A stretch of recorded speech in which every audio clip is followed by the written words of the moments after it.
Hey guys, welcome back to Paul Bart's Garage. I had done a video. I hate it when I'm on this phone. I need to get a GoPro or something, and I get about 80% through the video process of making it, and it just shuts off. But anyway, we're gonna do this real quick. Bought brakes and put it on this 2013 Challenger, and the wheels, or actually the caliper, locked up, and only one piston's coming out. So I took the caliper off and actually blocked it off, one piston off, and pumped the brakes and made the one that wasn't coming out come up.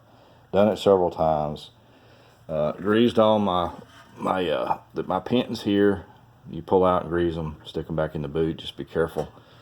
And I greased the brakes, the new brakes, and all the points that the manual says to grease them in, and put it all back together on both sides, and both the calipers are locking up. Dodge says it's a common problem when you run your brakes down so low that they're not actuating in and out.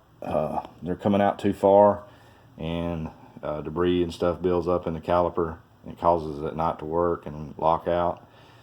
And so I'm gonna do what they suggested and what another mechanic suggested with my scenario. And also, I use, a lot of people say don't do this, but I use little needle nose pliers, the little small ones, to clamp off my brake hose, so I have minimum brake fluid loss. And but another thing you want to look at, the brake hose. A lot of you probably know this already if you've worked on these calipers, ever took them off. The brake hose connects right there, this little hole. And there's two brass washers you want to make sure you replace. One of them goes on one side of the brake line and the other side of the brake line, and they're right there above the bolts right there. Make sure you take them with you, because a lot of the auto zones and stuff like that sell an assortment pack, and then some sizes. You want to make sure you take them, get the right sizes. And but you know, like I said, I had a problem with one of the pistons, which is this part right here, going in and out, and then the other one just staying inside. And I actuated both of them out, locking one side off, and did that like 4 times. I took these calipers off, and or off the brake pads, and I did that trying to get them to unlock, and drove it, and it was still both front tires were locked up. You couldn't push them at all. Well, you could a little bit, but not a whole lot. And I didn't want to drive it that much and run my rotors and my new pads. But anyway, just something to remember when you're doing calipers or having a problem with that happening. More than likely, if you run your brakes down to like 20% or so, like I did, like a dummy, don't let that happen. I mean, as soon as you feel like they're getting bad, change them. I wouldn't let them get under 30%, and or you'll run into a problem where it's going to cost you about $160, and plus you got to take these in for the core, where it's an extra $35. But anyway, it's just a short video showing you what problem you may run into when you're doing your brakes. I bled them and everything too, and so there was no air or anything in the lines. So when I put these calipers on, Dodge, when I talked to the Dodge guy, I called 2 different dealerships in my area in Baldwin County, and both mechanics said the same thing, that's a common problem that people don't realize can happen, and that's probably what I'm gonna have to do. And but anyway, we're going to replace them. Let's just hope that's what happened, and I'll do a video once if I replace them and they don't lock up and they work, then I'll do a video saying success.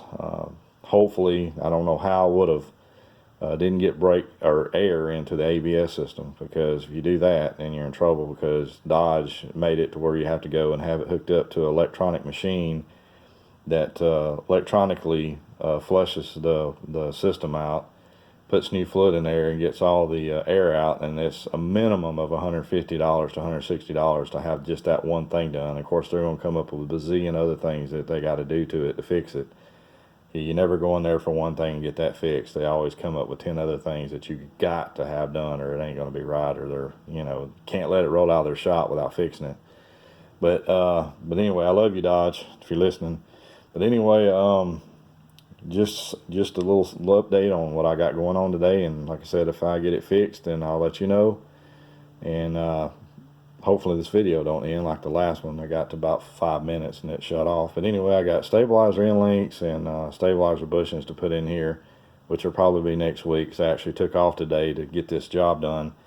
And well, anyway, I need to get back to work. If you got any questions, concerns about, you know, what all I had to do or what tools I use or anything like that, holler at me and I'll do my best to explain. And you know, if I have to, I'll make a video, you know, if I get a lot of questions, which, with a big whopping 100 subscribers, shouldn't have that many questions anyway, but, mostly friends and family. But anyway, if you found this entertaining, hit the like button, and subscribe, because I got a lot of more things coming right now, just preventive maintenance stuff right now.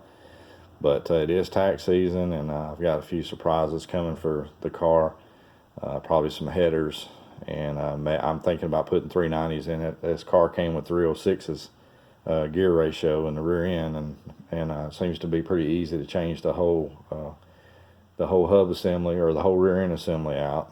You don't have to take the CV axles or nothing like that out. You can just leave them in there hanging. But anyway, that's a whole nother video. But I'm going to end this video and get back to work, where I can get all this stuff replaced. And hope you're having a good day, and peace out. Bye.